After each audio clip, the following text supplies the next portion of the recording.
Visite des chantiers des ponts d'Atekoubé et de Cocody. Le docteur Amédée Kofi Kwaku s'imprègne de l'avancée des travaux.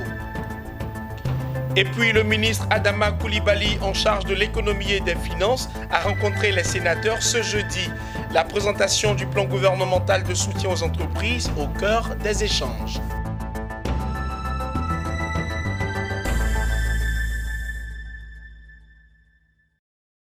Bienvenue, mesdames et messieurs. Le docteur Amédée Kofi Kwaku, ministre ivoirien en charge de l'équipement et de l'entretien routier, a visité ce jeudi les chantiers du 4e pont dans la commune d'Atekoubé et ceux du pont de Cocody. L'objectif de cette descente sur le terrain est de s'enquérir de l'état d'avancement des travaux dans ces différents chantiers et du respect des mesures de distanciation en ces temps de crise sanitaire du Covid-19. Le reportage de Pierre Tebeu et Ismaël Doza. L'État de Côte d'Ivoire est au travail malgré la pandémie du Covid-19 dans le pays. La presse ivoirienne a pu s'en rendre compte ce jeudi lors de la visite des chantiers effectués par le ministre Amédée Kwaku, ministre des Infrastructures et de l'Entretien routier. Première étape de cette visite, le chantier du 4e pont d'Abidjan. Les piles du pont sur lesquelles seront posés le bitume sortent progressivement des terres. Les ouvriers sur le chantier continuent leur cadence incessante. Seul signe visible de l'impact de la maladie à coronavirus, le nombre réduit d'ouvriers. Le respect des mesures de distanciation, les installations des équipements d'hygiène et le port de masques de protection. Le ministre Amédée Kwaku se félicite de l'avancée des travaux malgré la pandémie. Il fallait que nous venions voir l'impact que cette maladie a donc sur l'évolution du chantier. Nous sommes arrivés tout à l'heure, on a constaté que toutes les mesures, il y a certaines mesures qui ont été prises pour que le chantier puisse fonctionner normalement. Vous avez vu qu'au niveau des travailleurs, la distanciation sociale est respectée, il y a le dispositif de lavage des mains. Mais ce qui est important, c'est un chantier qui est réalisé par une entreprise chinoise. Tout le personnel chinois est complètement confiné ici, sur le site, ils ne sortent pas. En ce qui concerne les Ivoiriens, le nombre a été réduit, il y a environ 80 qui travaillent en continu sur le chantier, qui vont être aussi confinés sur le chantier. Après le 4e pont d'Abidjan, cap est mis sur la corniche dans la commune de Cocody. Ici également, les Ivoiriens attendent avec impatience la réalisation d'un chantier qui fera la fierté des Abidjanais. Seulement voici, ici, les travaux de construction du pont de Cocody sont à l'arrêt, constate le ministre Amédée Kwaku. Et là, nous sommes sur le chantier du pont de Cocody. Nous avons vu que le chantier il est quasiment à l'arrêt, parce que lorsqu'on commence un puits, il faut pouvoir travailler de jour et de nuit. Et là, le Premier ministre a souhaité que nous préparions un arrêté interministériel qui a été fait. Donc le chantier va pouvoir donc reprendre. Parce qu'au-delà de tout, le chantier reprend, mais bien sûr, en respectant tous les gestes barrières. Parce que la priorité, c'est la santé donc, des travailleurs sur ces différents chantiers. Mais aussi, nous sommes tenus quand même de tout faire pour que ces ouvrages-là ne prennent pas trop de retard. Parce que ce sont des ouvrages qui sont très importants pour l'État de Côte d'Ivoire. Le pont de Cocody va relier les communes de Cocody et du Plateau. C'est un pont principal de 630 mètres de longueur. Il intègre la construction d'un viaduc d'accès à l'est permettant un raccordement direct au boulevard de France puis au boulevard de Gaulle, côté sud. L'appel lancé par le chef de l'État Alassane Ouattara en ce qui concerne l'élan de solidarité en ces temps de crise sanitaire du Covid-19 se fait toujours entendre. Récemment, Platinum Entreprise Côte d'Ivoire SA, spécialisée dans la commercialisation des produits de marque Kellogg's, a offert des cartons de nouilles instantanées et céréales au ministère de la Solidarité et de la lutte contre la pauvreté. Le reportage de Richard Akeke, commenté par Betty Kwaku. Un don composé de 4000 cartons de nouilles et 3550 cartons d'autres produits de la marque Kellogg's tels que des Coco Pops, des Chin Chin et des Munchies. Le tout d'une valeur de 45 500 000 francs CFA. Ces dons sont offerts au ministère de la Solidarité et de la lutte contre la pauvreté pour contribuer à la lutte contre la propagation du coronavirus. On est avec le gouvernement pour lutter contre le Covid-19. Notre produit, la nature du don, c'est construit nouilles Kellogg's, nouilles instantanées. Ça veut dire que directement on peut faire ça en 2 minutes avec toutes les épices. Encore Chipsy pour l'enfant, Coco Pops, le meilleur produit des Coco Pops, c'est chocolat en grains avec le chin-chin. Chin-chin, c'est gâteau croquette. L'ensemble des responsables de la marque Kellogg's en Côte d'Ivoire sont unanimes sur la volonté d'accompagner le gouvernement ivoirien dans la lutte contre la propagation du Covid-19. Un soulagement pour Mariatou Koné, ministre en charge de la solidarité et de la lutte contre la pauvreté. Nous sommes heureux de recevoir les dons de SA Platinum ou Platinum SA, des dons qui sont composés essentiellement de vivres, des vivres qui vont aider les populations les plus vulnérables, et notamment les enfants, parce que vous avez vu, c'est composé de chocolat, de chocopops, etc. Et donc nous traduisons la gratitude du gouvernement ivoirien à l'endroit de cet opérateur. C'est l'un des grands dons que nous recevons depuis quelques jours. Opérationnel en Côte d'Ivoire depuis juillet 2019, Platinum SA fait preuve de solidarité en offrant au gouvernement ivoirien des produits alimentaires à l'endroit des populations dans le cadre de la lutte contre la progression du Covid-19. Intéressons-nous à présent aux dons de vivres d'une valeur de 50 millions de francs CFA offerts par le Premier ministre Amadou Gon Coulibaly aux communautés musulmanes en ces périodes de pénitence et de prière. La remise a été faite par Ian Yakouba, directeur général du port autonome d'Abidjan. Le reportage est signé Walter Kofi et Marius Seri dans un commentaire de Nadia Eounoud.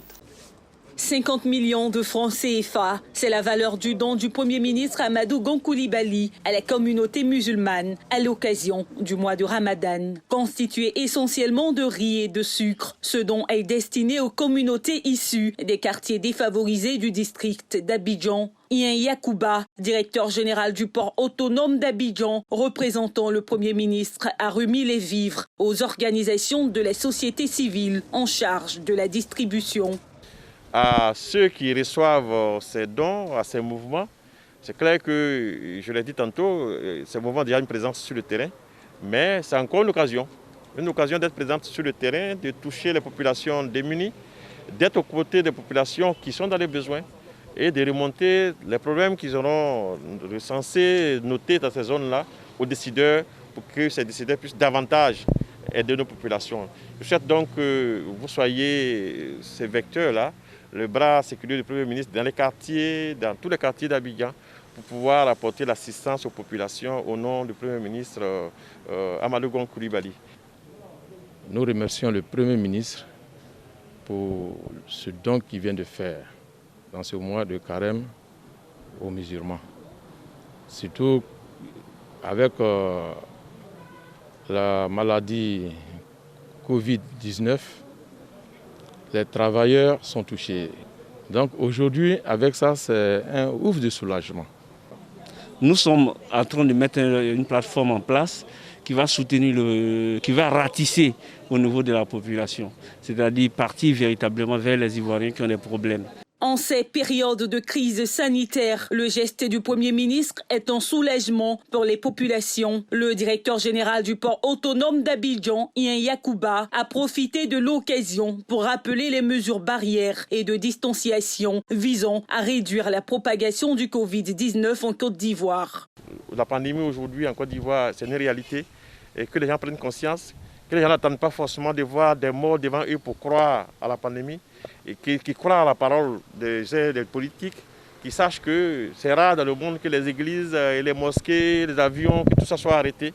Et si les États sont arrivés à cela, c'est parce que la pandémie est sérieuse, la menace est sérieuse. Et le président de la République, le Premier ministre, ils tiennent à la vie des Ivoiriens. Rappelons que le chef du gouvernement ivoirien a récemment fait un don similaire à la communauté chrétienne à l'occasion de la fête de Pâques. À travers ses multiples actions de solidarité, le Premier ministre démontre ainsi l'attitude à adopter dans ces périodes sensibles que traverse le pays. Le ministre Adama Coulibaly, en charge de l'économie et des finances, était ce jeudi à Yamoussoukro face aux membres de la commission financière et économique du Sénat. Il a apporté des informations sur le plan de soutien économique, humanitaire et social du gouvernement à l'endroit des entreprises et des ménages pour faire face à la crise sanitaire due au Covid-19. Le ministre de l'économie et des finances, Adama Coulibaly, à Yamoussoukro pour éclairer et s'expliquer face au Sénat. Ce jeudi, précisément, les sénateurs de la Commission des affaires économiques et financières. Circonstances du Covid-19 obligent, seulement 40 sénateurs étaient physiquement présents. Les autres suivent les débats en vidéoconférence. Il convient de préciser que les travaux de ce matin s'inscrivent résolument dans le cadre du contrôle de l'action gouvernementale à travers l'évaluation des politiques publiques telles que définies par l'article 93 de la Constitution. Monsieur le ministre, vous ouvrez le bal. Le ministre Adama Coulibaly s'est voulu clair face aux sénateurs, reprenant le message du Premier ministre ivoirien Amadou Gon Coulibaly. La croissance économique estimée à 7,2% pour l'année 2020 serait réduite de moitié à 3,6% dans l'hypothèse d'une maîtrise de la pandémie fin juin. Le ministre de l'économie et des finances a rassuré toutefois quant au soutien sanitaire, social et économique du gouvernement suite à l'impact négatif du Covid-19.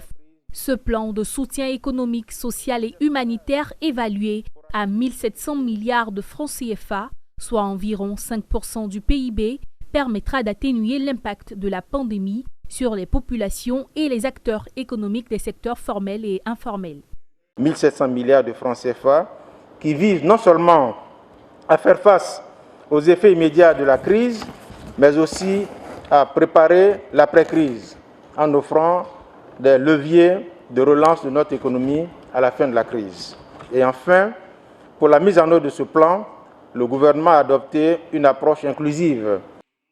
Après les explications du ministre, les sénateurs ont dit leur adhésion au plan du gouvernement. Ce que je retiens, c'est que les choses sont en train de se mettre en place à situation exceptionnelle, moyen exceptionnel. Les choses sont en train de se mettre en place. Il y aura beaucoup plus d'informations pour dire comment accéder aux fonds, etc., qui ont été mis en place. Et ce que je retiens, c'est que l'objectif, c'est vraiment de préserver les emplois et de favoriser une relance de l'économie. Nous avons noté également dans l'explication de M. le ministre les différentes mesures en faveur des petites et moyennes entreprises, ainsi que les grandes entreprises. Nous avons noté et fait des propositions afin que les modalités de distribution puissent impacter effectivement le souhait de tous de voir l'État sortir avec le moindre de dégâts possible de cette pandémie. Après Adama Coulibaly, sont attendus devant le Sénat ivoirien dès la semaine prochaine le ministre du pétrole et celui en charge du budget et du portefeuille de l'État. Comme quoi, malgré la pandémie de la maladie à coronavirus, le Sénat est au travail. Ce journal est terminé. Merci de nous avoir suivis. Très bonne suite de programme sur Business 24 Africa.